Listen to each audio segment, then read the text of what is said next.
PPKM bakal dihentikan selanjutnya apa? Itu yang bakal kami pertajam dengan sejumlah narasumber yang sudah bergabung. Saya sapa ini sosok yang selalu kita hadir di layar kaca selama beberapa waktu ini. Yang pertama saya sapa Ibu Siti Nadia Tarmizi, juru bicara Kementerian Kesehatan, dulu jadi juru bicara Satgas COVID-19 ya Bu.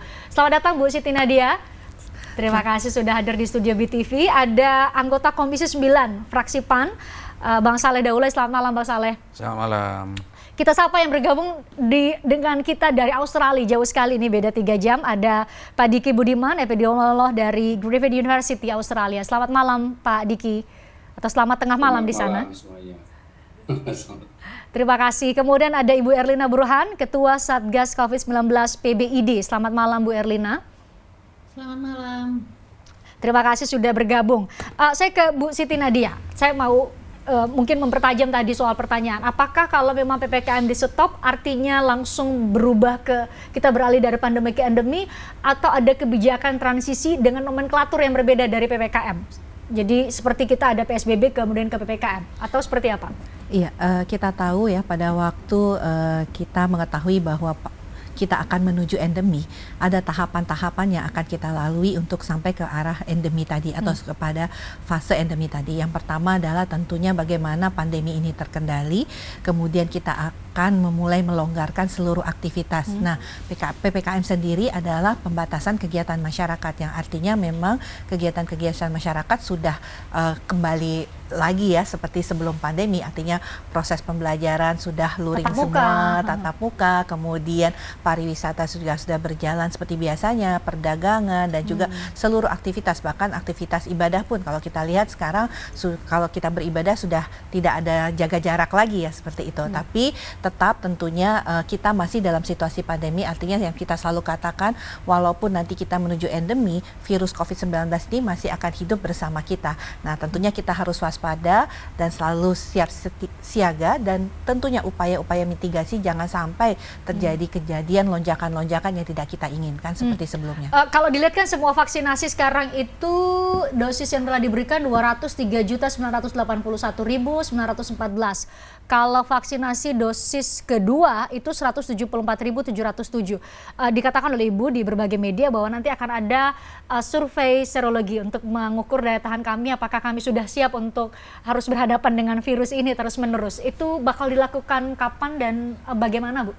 Ya, kita sudah melakukan 2 kali ya, di awal Januari, kemudian Januari 2022, kemudian Juni-Juli 2022, dan nanti kita akan rencananya di akhir tahun ya, karena memang serosurvei ini dilakukan setiap 6 bulan untuk melihat sebenarnya bagaimana tingkat imunitas baik pada level individu maupun pada level komunitas. Dan kita berharap bahwa kalau tingkat proteksi ini, artinya tingkat imunitas ini yang kita temukan dari hasil survei lebih dari 90%, ini cukup kuat tentunya ketahanan yang kita miliki untuk bisa melawan virus ini. Karena kita tahu COVID-19 ini terus-menerus bermutasi ya, Fris, karena kita lihat ya Omikron ini dari Januari 2002 ditemukan sampai sekarang terus bermutasi menjadi subvarian-subvarian dengan berbagai bentuk ya, dari kita tahu BA1, kemudian son of Omikron lah seperti itu, BA4, bahkan sampai XBB. Nah, tentunya ini perlu pertahanan yang kuat dalam arti kekebalan kita yang cukup untuk bisa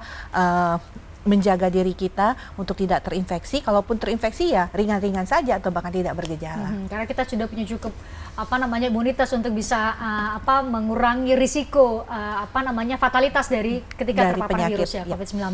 Pak Diki dalam banyak pernyataan juga masih menyatakan kita harus pikir-pikir lagi, belum saatnya. Anda mungkin bisa konfirmasi kenapa? Karena tadi sudah dilakukan beberapa kali survei sebenarnya untuk bisa mengukur daya tahan kami secara menyeluruh di Indonesia, dan kalau kita cukup berhati-hati ya kita sudah siap untuk menghadapi penyakit ini seperti penyakit pada umumnya.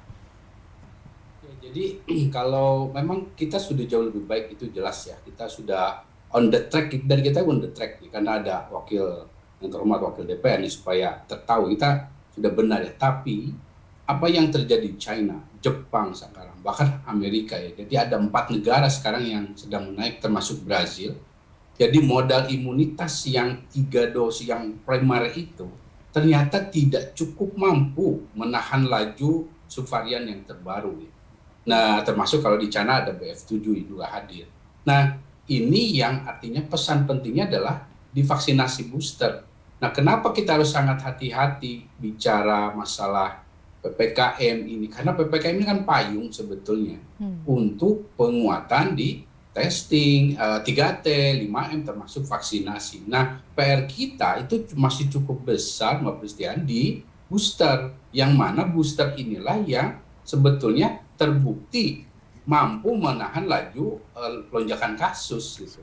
Dalam hal ini beban di fasilitas kesehatan. Itu yang juga terbukti di Australia misalnya dengan cakupan booster yang sudah jauh lebih baik. Nah, booster kita sebagai contoh, booster untuk dosis kedua di lansia itu masih di bawah 2%, kemudian yang pertamanya pun masih di bawah 30%. Nah, ini yang kelompok-kelompok rawan inilah yang betul-betul harus kita proteksi, sehingga makna dari kehati-hatian itu adalah juga bahwa di masa transisi ini kita sebelum memastikan lewat ya katakanlah mau merubah bentuk apapun, silakan pemerintah, tapi pastikan dulu masalah bekal di imunitas ini.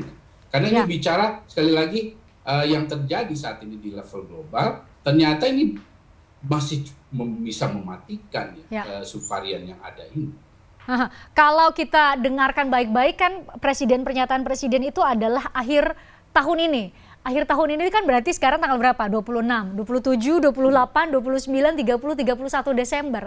Artinya kan kalau mendengarkan pernyataan presiden berarti tanggal 1 Januari seharusnya kita sudah tidak PPKM kalau menggunakan berdasar atas pernyataan presiden. Nah, dalam beberapa hari ini apa yang harus dilakukan untuk kemudian tanggal 1 Januari kalau kita asumsikan pernyataan presiden demikian, 1 Januari itu kita sudah siap dan bisa memitigasi segala konsekuensi. Itu yang akan kami bicarakan usai jeda di obrolan malam.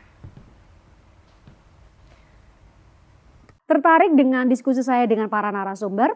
Saksikan obrolan malam dengan topik-topik menarik lainnya. Jangan lupa subscribe ya channel YouTube Berita 1. Like, komen, dan share video ini ya. Terima kasih.